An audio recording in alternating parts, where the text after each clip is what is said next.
নমস্কার। সহজ হোমিও শিক্ষা 7 এর বিষয় হল পালসেটিলা ঔষধটি। এটিও একটি পলিক্রিস্ট ভেষজ। এর কাণ্ডটির সম্পূর্ণ অংশ নিয়ে টিংচার করা হয় যখন এর ফুল ফোটে বসন্ত এবং হেমন্তকালে। ঔষধটির ক্ষেত্রে পেশেন্ট ক্যারেক্টার খুবই গুরুত্বপূর্ণ, তাই প্রথমেই পেশেন্টের ক্যারেক্টারগুলা বলা দরকার। পেশেন্ট নম্র, ভদ্র, সহজেই ক্রন্দনশীল, সহজেই হাসে বা কাঁদে, তবে সেটাকে একটু সান্দিকভাবে বলা যায় ক্ষণে রুষ্ট ক্ষণে তুষ্ট। ধীর স্থির, স্বাস্থ্যবান, সহজেই খুশি থাকে তবে সান্ত্বনা চায়। আবেগপ্রবণ, দুঃখকে মনের মধ্যে চেপে রাখে, তাই তার মধ্যে নিঃশব্দ ক্ষোভ সৃষ্টি হয়। চোখ ব্লু, ফ্যাকাশে মুখ, ফ্লেশি দেহ। এরকম একটি মানুষ, সে পুরুষই হোক মেয়েই হোক, তবে স্বভাবত মেয়েদের ক্ষেত্রে বেশি হয়। তার জন্য এই ঔষধটির কথা আমরা ভাবতে পারি।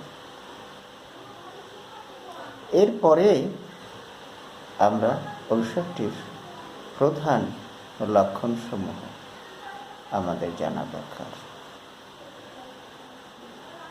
প্রথমে যে লক্ষণের প্রতি দৃষ্টি আকর্ষণ হবে সেটা হলো পরিবর্তনশীল, চেঞ্জিং।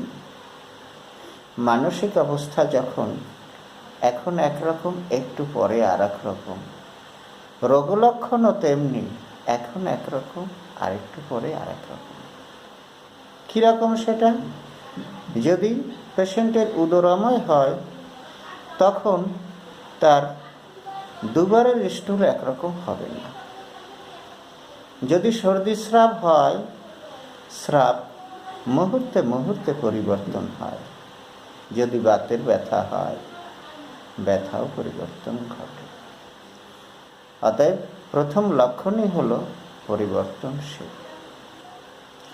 দ্বিতীয় লক্ষণ হল শিফটিং, স্থানান্তর করে। লক্ষণ এক জায়গায় থাকে না, অন্য জায়গায় চলে যায় এবং সেটা দ্রুত। যেমন বাতের ব্যথা এক সন্ধি থেকে অন্য সন্ধিতে দ্রুত পরিভ্রমণ করে, তার মানে ওয়ান্ডারিং। তাহলে লক্ষণের পরিবর্তনশীলতা এবং লক্ষণের পরিভ্রমণ করার ক্ষমতা, দুটো লক্ষণই আমাদের সবিশেষ গুরুত্বপূর্ণ। এরপরে আসি রোগী শীতকাতর, চিলি মেডিসিন। তবে এই ঔষধটির একটি গুরুত্বপূর্ণ কথা হলো কন্ট্রাডিক্টরি, অর্থাৎ বিপরীত অবস্থা। কীরকম? রোগী চিলি শীতকাতর, কিন্তু গরমে সে অসহ্য বোধ করে, গরমকে সে অ্যাভয়েড করে। খুবই গুরুত্বপূর্ণ কথা, অর্থাৎ উভয় কাতর মনে হচ্ছে। তাই তারপরে গুরুত্বপূর্ণ ঔষধ লক্ষণ হলো থার্স্টলেজ। পেশেন্ট কখনো জল খায় না, কোনো তরল খেতে চায় না, কখনো পিপাসার কথা বলে না। এই কটা লক্ষণই হলো রোগীর চিত্রকে নির্ণয় করে, রোগচিত্রকে তুলে ধরে। আবার বলছি, changing, shifting, thirstless, chilly, but cannot take heat. প্রত্যেকটা ঔষধের ক্ষেত্রে আমাদের এই রোগচিত্রটি অতীব যত্নের সাথে মনে রাখতে হবে। এই রোগচিত্রটি যখন পেশেন্ট চিত্রের সাথে মিলে যাবে তখনই সেটা আরোগ্যকর ঔষধ হবে, অন্যথায় নয়। তবে সেটা পটেন্টাইজড ঔষধ। আমরা গত ভিডিওতে ব্যাখ্যা করেছিলাম নাক্স ভূমিকা। নাক্স ভূমিকার যে রোগচিত্র আর পালসেটিলার সে রোগচিত্র নয়, প্রায় উল্টো। তার মানে নাক্স যদি হয় পুরুষের ঔষধ, পালসেটিলা হবে মেয়েদের ঔষধ। তবে এভাবে নির্দিষ্ট করে বলা যায় না। পুরুষের মধ্যেও পালসের লক্ষণ থাকতে পারে, মেয়েদের মধ্যেও নাক্সের লক্ষণ থাকতে পারে। তবে সাধারণভাবে আমরা দুটাকে দুরকম বলে থাকি। যেমন নাক্স হলো পুরুষের, পালস হলো স্ত্রীলোকের। নাক্সের লক্ষণগুলো যদি আমরা একটু স্মরণ করি, রোগচিত্রটা যদি স্মরণ করি, তাহলে প্রথমেই যে কথাগুলো আসবে সে কথাগুলো হলো stimulant, convulsion, impulsive, over sensitive, chilliness, uncontrol irritation, constipation, addicted, morning aggravation, mental exertion aggravation and cold air aggravation. তো এই যে কয়েকটি কথা দ্বারা আমরা নাক্সের রোগচিত্রটাকে আবার পুনরায় স্মরণ করলাম।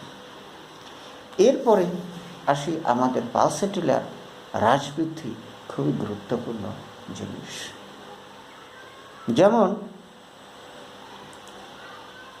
গরমে সব বৃদ্ধি, পালসেটিলার সব কিছু গরমে বৃদ্ধি। গরম ঘরে সে সাফোকেশন হয়, শ্বাস করতে পারে না, দরজা জানলা খুলে দেয়। আবার ওয়ার্ম অ্যাপ্লিকেশন, কোনো ব্যথার স্থানে যদি গরম প্রলেপ বা পোল্টেজ দেওয়া হয় সেটা সে সহ্য করতে পারে না। সন্ধ্যার সময় বৃদ্ধি হয়। রিচ ফুড খেতে পারে না, মাংস খেতে পারে না, তালি পেটে গণ্ডগোল হয়। পেস্ট্রি খেতে পারে না, আইসক্রিম খেতে পারে না, বিশেষ করে শুকরের মাংস খেতে পারে না।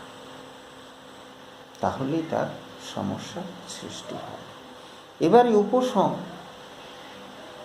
শীতকাতর পেশেন্ট, অথচ সে খোলা হাওয়ায় তার ভালো লাগে, ঠান্ডা হাওয়ায় ভালো লাগে, ঠান্ডা রুম ভালো লাগে, খেতে সে ভালোবাসে, পান করতেও ভালোবাসে ঠান্ডা জিনিস, এবং ঠান্ডা প্রলেপ বা প্রয়োগও তার কাছে আরামদায়ক।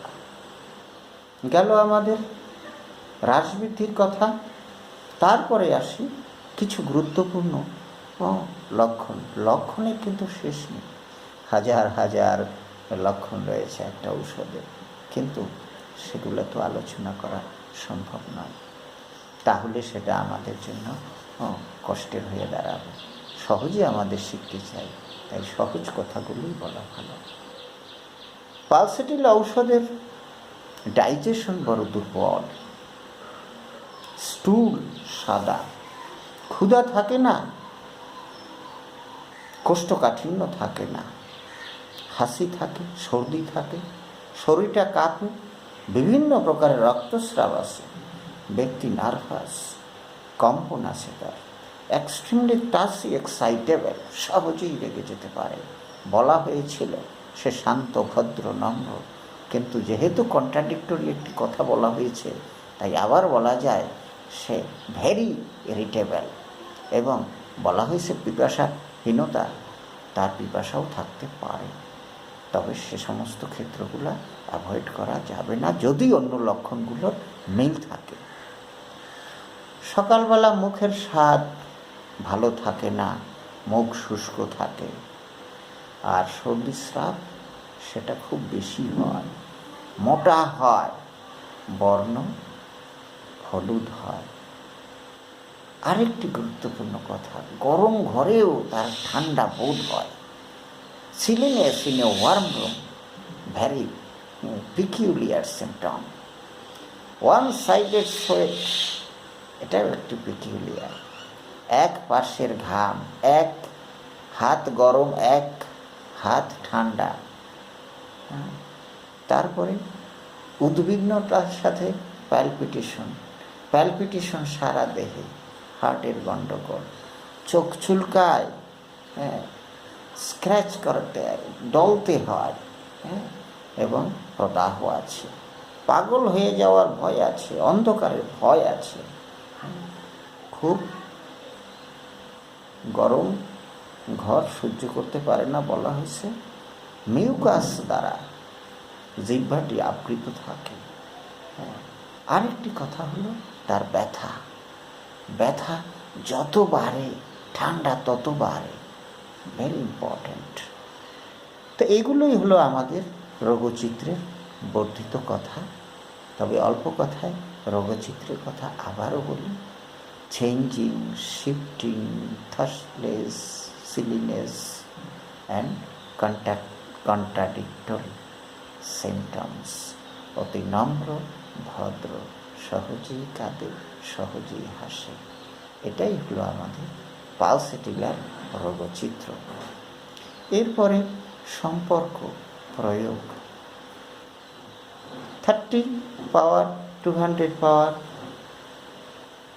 1000 পাওয়ার, যত উচ্চ পাওয়ার লক্ষণ সমষ্টি যদি মিল থাকে তবে উচ্চ থেকে উচ্চতম